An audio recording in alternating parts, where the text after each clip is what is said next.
This is the Recovering Preacher's Kids podcast, where two sisters share their journey of growing up a preacher's kid and how the bumps in the road led them to the foot of the cross. And welcome back to the Recovering Preacher's Kids podcast. I hope y'all are enjoying this new year and new beginning study that we're doing of women in the Bible as much as we are.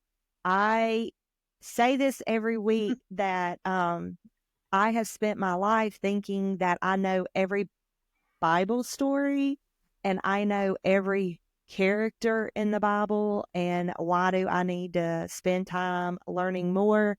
And then this study has shown me that I literally know nothing. I know nothing.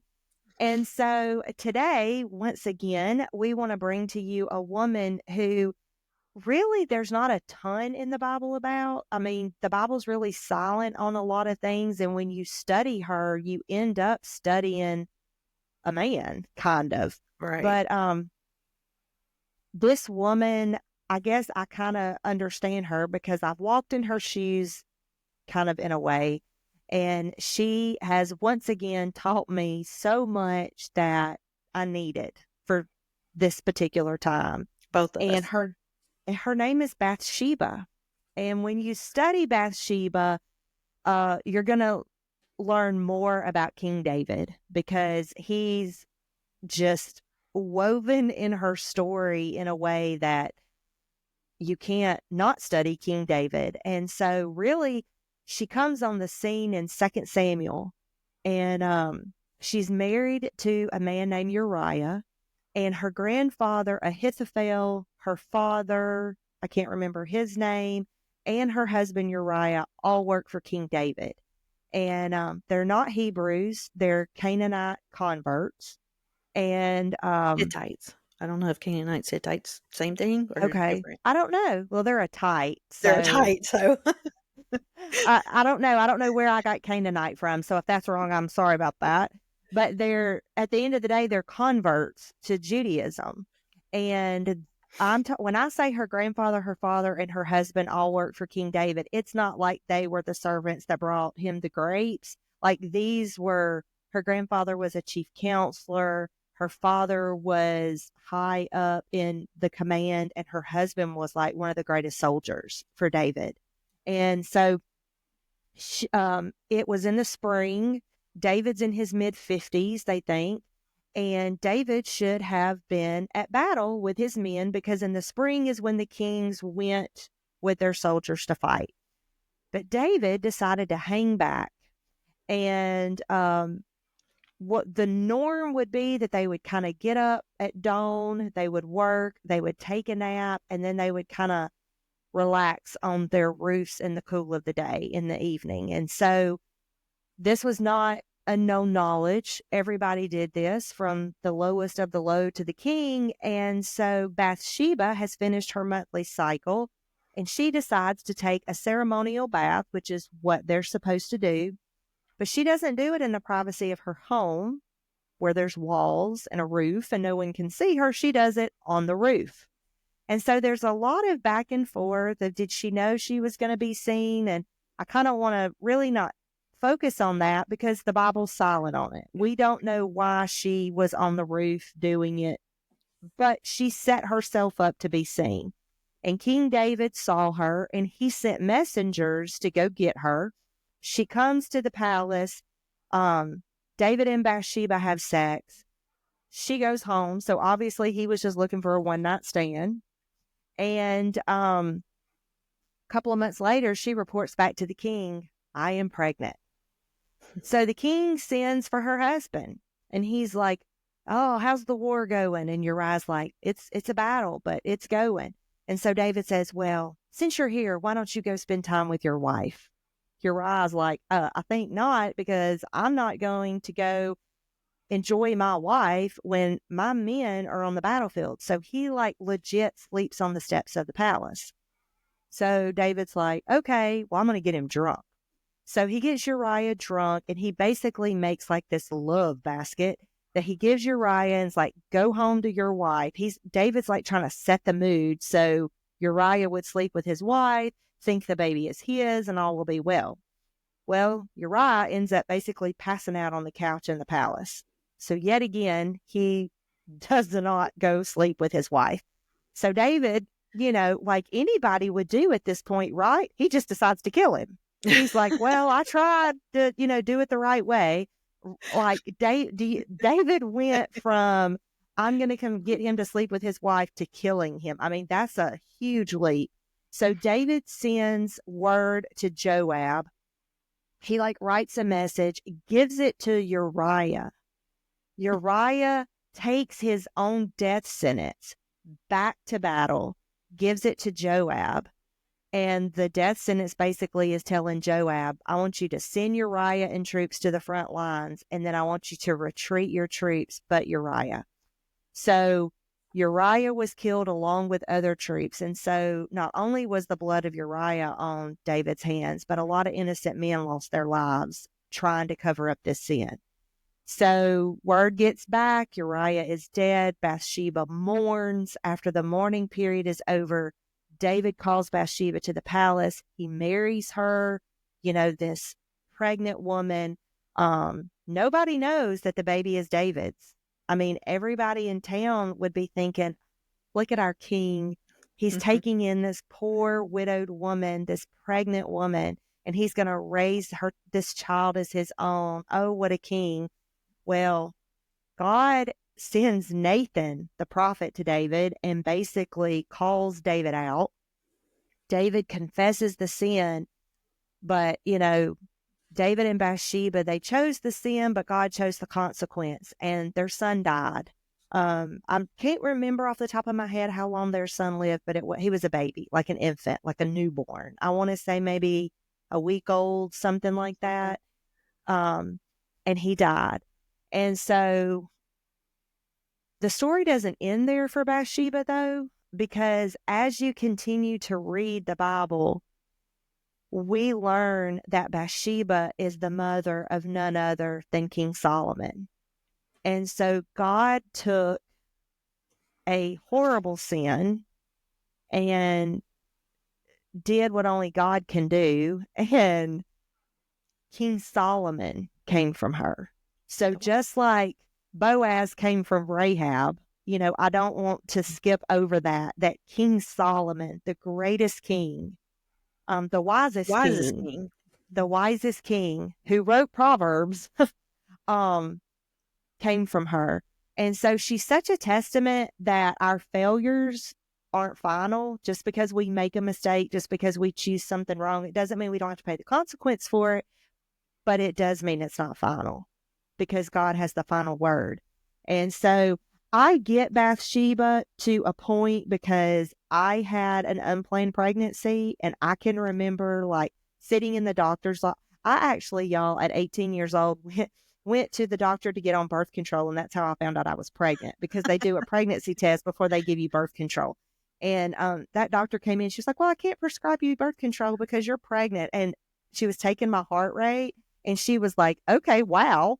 My heart went, and I mean, here I am, a preacher's kid, not married, 18 years old. Well, actually, it was the day before my 18th birthday. So 17 years old, and I have found out I'm pregnant. So it did not come from an affair. So I can't, I'm not saying that, but I do know the feelings that flutter your soul to realize that you're pregnant and it was not planned. She'd have felt the same way. I mean, she was a grown woman, but she knew what she had done. She would have felt the same way. And so I can only imagine the thoughts that went through her mind. Y'all, she's pregnant by the king. Wow. That's a lot right there. Let that soak in for a moment. Let that soak in. And that's a lot to unpack, a little bit to unpack. The things that Bathsheba taught me while I have studied her that have just blown me away, I have ashamedly skipped past and not rested on the fact that she lost her child. And I've read it. I've read it a lot. Oh, she lost her child. And then I move on to the next verse. Yeah. And I'm embarrassed to say that, but she lost her child. What a consequence. Mm. Um, That's I've I think never, one of the worst consequences you could, I think, yeah, imaginable, that because of a decision you made, your child, you lose your child. you lose your child. Yeah. And she lost her husband. Yeah. I don't want to skip past that. And Right. we Right. know she loved Uriah because the Bible tells us that she mourned for him, because it says after the mourning period is when David married her. So she mourned for him and she cried for him. So we know she loved him. And I think Just, too, from growing up and you hearing the story, I think we also impose our opinions mm-hmm, on, because if we're really honest in today's society, the way we view someone who has an extramarital affair, we I'll be honest with you, we shame the woman.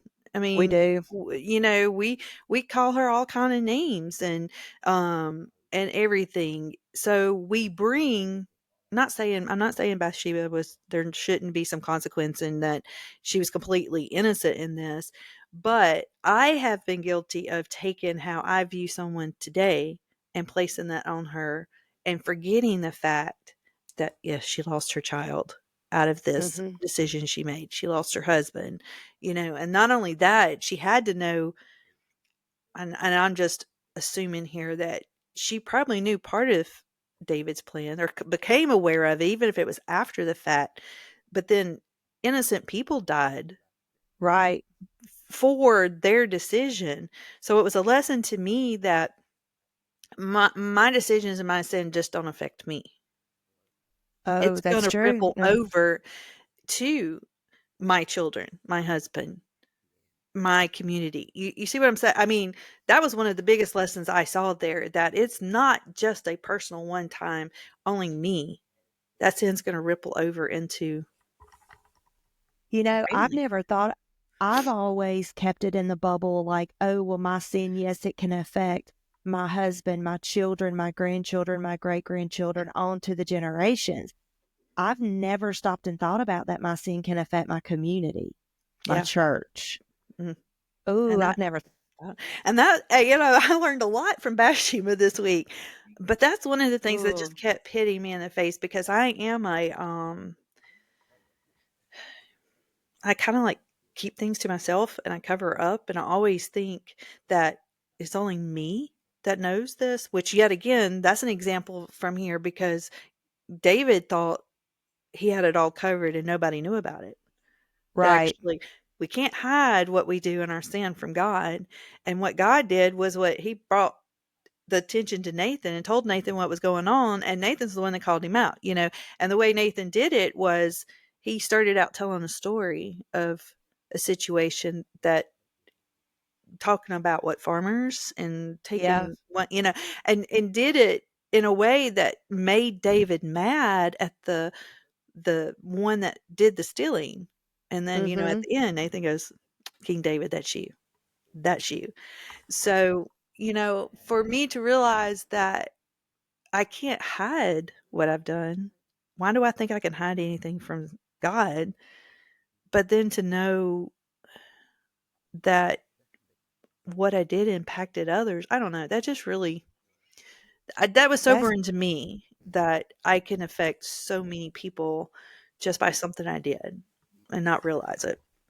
well, and the fact that this kind of focuses more on David, but I think it screams volumes of David's heart when we realize that when Nathan told David, hey, dude, I'm talking about you, David didn't try to come up with another story. He didn't try to Mhm. defend it. He just Yeah, owned you're right. it. Yeah. And I'm a runner, not physically. We've already covered that. If you see me, I'm not physically a runner. I am Emotionally. emotionally Me a too. runner.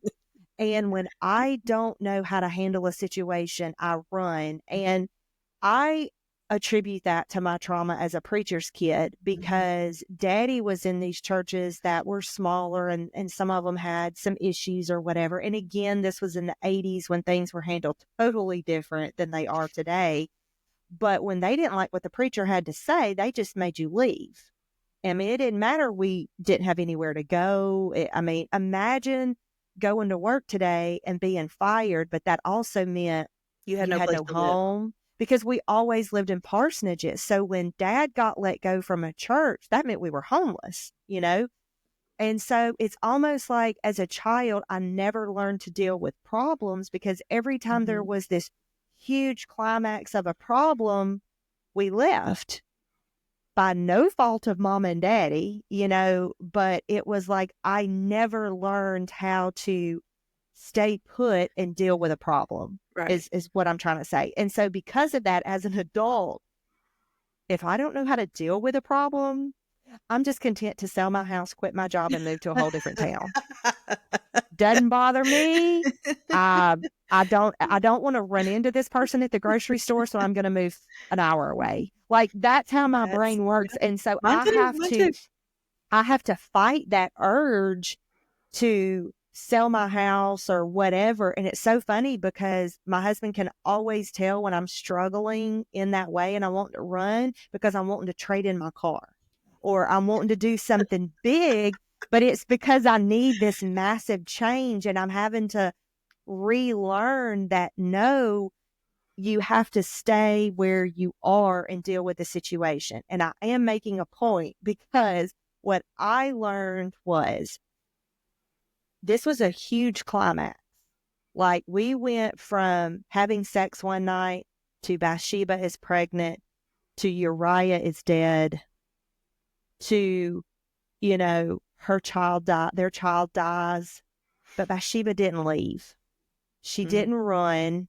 She didn't pack when she was told that Uriah was dead, she did not pack up her house and leave. It says she mourned and then David took her to his house and they got married. And that speaks a lot of volumes to me because she did not Mhm. run. Mm. She had every reason in the world to run because I mean, I would think if I put myself in her shoes, I would think, okay, it's going to come out that David had my husband killed. It's going to come out that I'm pregnant with David's child. All this stuff is going to come out. I've got to get out of here because I'm a runner. But I'm like, if she Mhm. had ran, we would not have King Solomon. Wow. And Which so, filters down to the lineage of Jesus. of Jesus, right. And so, Bathsheba is one of the mighty women listed in the lineage of Jesus, even though she's not listed by name. It says, um, when it talks about King Solomon, it says the wife of his mother, the wife of Wife of Uriah. Uriah. Yeah. So I find it interesting that Mhm. God, he's making sure you know this was Uriah's wife. And but anyway, she taught me that Lori, when you don't run, God can do something so much bigger than what you think. And God is not as little as what I want to make him because I want to be like, well, you know, God has all these big things that he does. He's not worried about me. He's not worried about this little bitty old thing over here, you know? And it would have been easy for Bathsheba to think that, well, God's not worried about this little bitty old thing. So I'm going to control it and I'm going to control the narrative of this and I'm going to take care of everything. But even David didn't do that. I mean, he did for a while. And then when David was like, hey, homie, I know what you did, David owned it. And because David owned it, and I have to assume Bathsheba did, and they confess that, God did something major with it. And it makes me reflect back on my life at the times that I've controlled the narrative.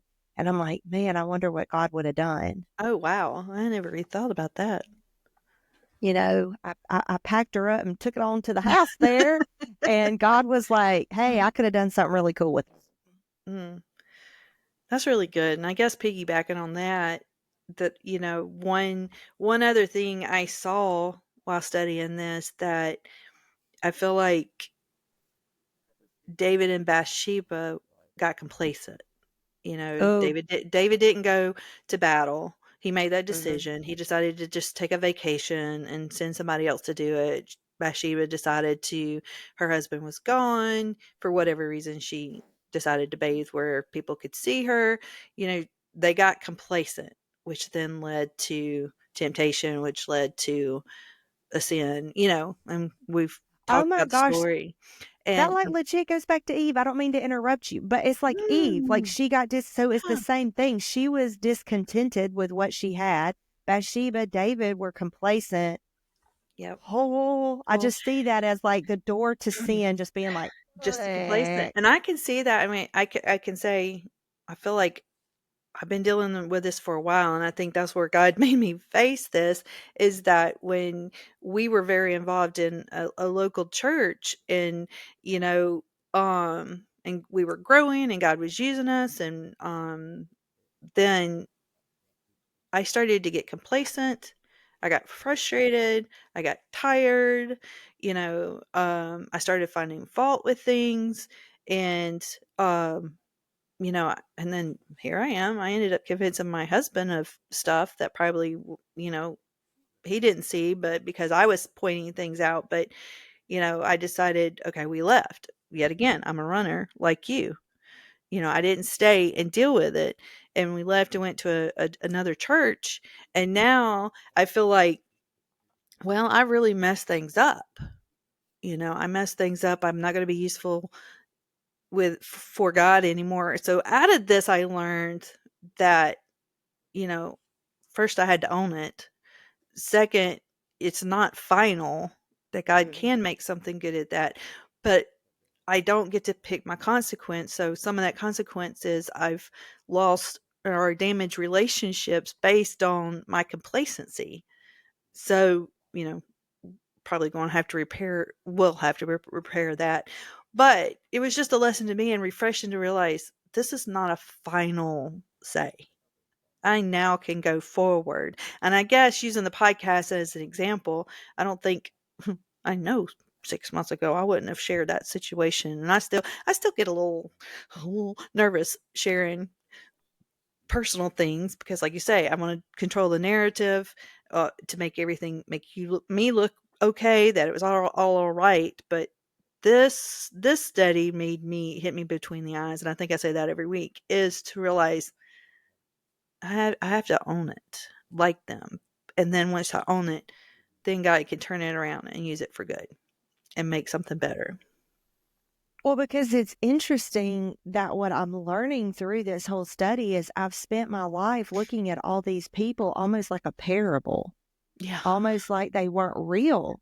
And so, I mean, this is, y'all are probably going to roll your eyes at this, but the fact that Bathsheba, the Bible tells us that she had finished her monthly cycle, I'm like, she was a real woman, Lori. She was a real woman who did this. This isn't some story that was told. And so I think I diminish them because I don't want to look at what they went through and then use them as examples in my life because, like you just said, I want to control Control the the narrative and narrative. I want to make myself look better. Yeah. And I think Bathsheba didn't make herself look better, you know. And I did do a kind of a deep dive about Bathsheba because it's not like she's mentioned in scriptures over and over and over, you know. But I did find an article that um, was talking about how, you know, Solomon wrote Proverbs and that Proverbs 31, which talks about women and, you know, godly women, was written by, and I'm probably not saying this name right, but it talks about King Lemuel. I'm not sure Good how to try. say Good it, try. but you know, some historians believe that that was King Solomon. Some other historians believe it was Hezekiah, and then I found another historian article that believed it was like a Gentile king who had converted. So, no matter what, if it was King Solomon who wrote Proverbs 31, then Bathsheba is the woman in Proverbs Mm. 31. And I found that kind of interesting. But then it was like, even if she wasn't the woman, if she's not the mother that is giving her son the advice, we know that King Solomon honored her, because in Second Kings, it talks about how Bathsheba went to King Solomon to talk to him about Adonijah. And it says that King Solomon bowed to her. And Mm. then he had a seat brought in for her and sat her down on his right side, which we know is a place of honor. And so Bathsheba went from a married woman who had sex with the king, who had a child that died, to having King Solomon, who she came so far because he honored her. He thought highly of her. Even though he was her son, it doesn't mean he still had to honor her, but he thought so highly of her. And I think, Mm. wow, That's a good at the point. end of the day, Lori, don't lose sight. King Solomon was who he was because God created him that way, but was he also wise because his mother opened herself Mm. up and she raised Solomon in a way that's like, hey, buddy, don't make the same mistakes I did? Mm.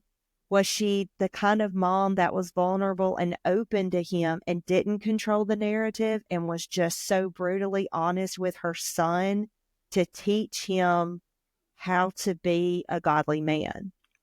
You And know, that really speaks to me.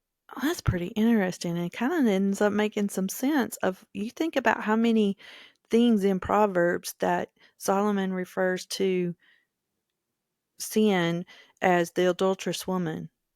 Oh, So very good, insightful. Hadn't thought about that. That Bathsheba was very open, and that I mean, how other can we really impact our kids, our husbands, our family, our community by being open to what we did, and and then not saying what glorifying and the not yeah, sin.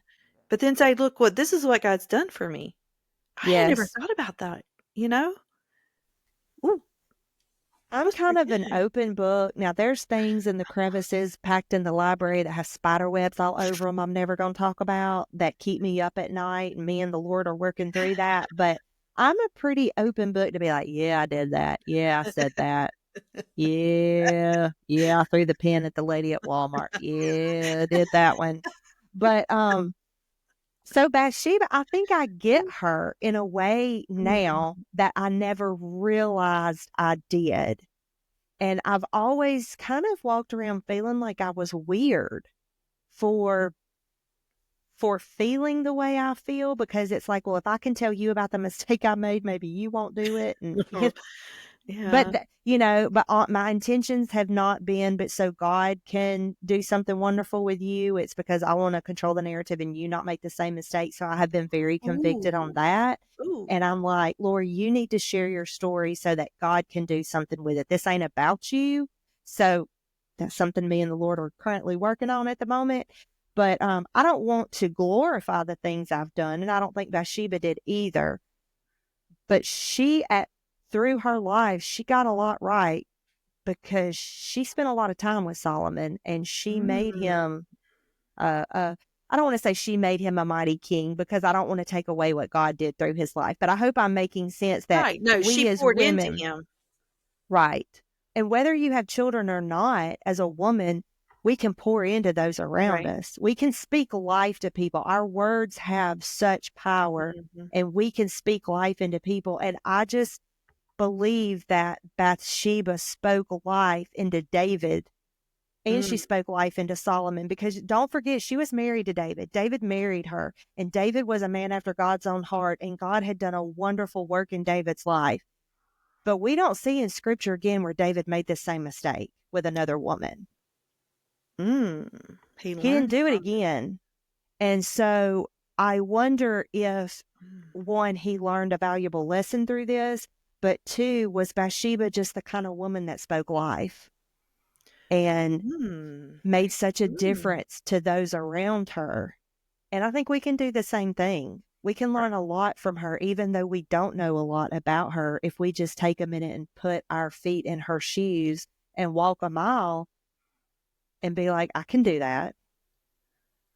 And I think as we talk more because we are mothers and we talk about children, but I'm glad you pointed out, even if you don't have children, even if you're single, we can learn lessons from Bathsheba by pouring into your nieces, your nephews, your friends' children, or even if you're in a church and you're in children's ministry, you know, you still can pour into and be a Bathsheba and have an impact in their life. But also know that, you can be open about, what went on. I guess that goes back to if we confess our sins to each other and we're Because as open to iron Holy sharpens iron, Spirit. But see, as I can't. I have a hard time, and I'm struggling. I guess God's working with me on that because I don't want you to think badly of me. And here's an because example that I'm sorry, I didn't mean to cut you off. That you got to know that. I mean, of course, I guess the story had to come out. There had to have been talk in the area, And if you really think about it, I mean, it got written down in scripture. Mhm. So I mean, it wasn't just a private thing. I mean, our lives at least don't go in a book. we're I sitting mean, here talking about it all these years later. right. So it wasn't a secret that was kept. Mm. Last night, at church, we have somebody who's coming in and is doing a study on the New Testament, and he made a statement last night that talked about the disciples, that we seem to kind of elevate them and put them up here. And I've done the same thing, and I was thinking about this last night of how I put all these characters in the Bible, people, I don't want to call them characters because they're real people, and I put them on a pedestal that here they are, they sit here, and he goes, they're ordinary people. Those disciples they were just the normal people. They were us. David and Bathsheba were us. They made a mistake. They're I don't want to say sinful self, but you think about that Bathsheba, they were a convert, but she was a Hittite, so she had her old life. So when we're saved, we're still battling that old self. And I'm still battling that old self. But if you let God work it, and I guess he's using this podcast to make me work through some of this stuff. He could do a Because good he's a work. God that doesn't give up. And he's a God that our failures are not final. I love that statement. That was in our study. Your Yes. failures are He's not final. so live today as the first day of I'm going to be different, and live today as a way of saying, I'm going to speak life into people Mm, because I'm not the sum of my mistakes. mm. And God can take our mistakes and do something that we just can't even imagine because we're a one-dimensional people and he's a million-dimensional God. So He hard. sees it all.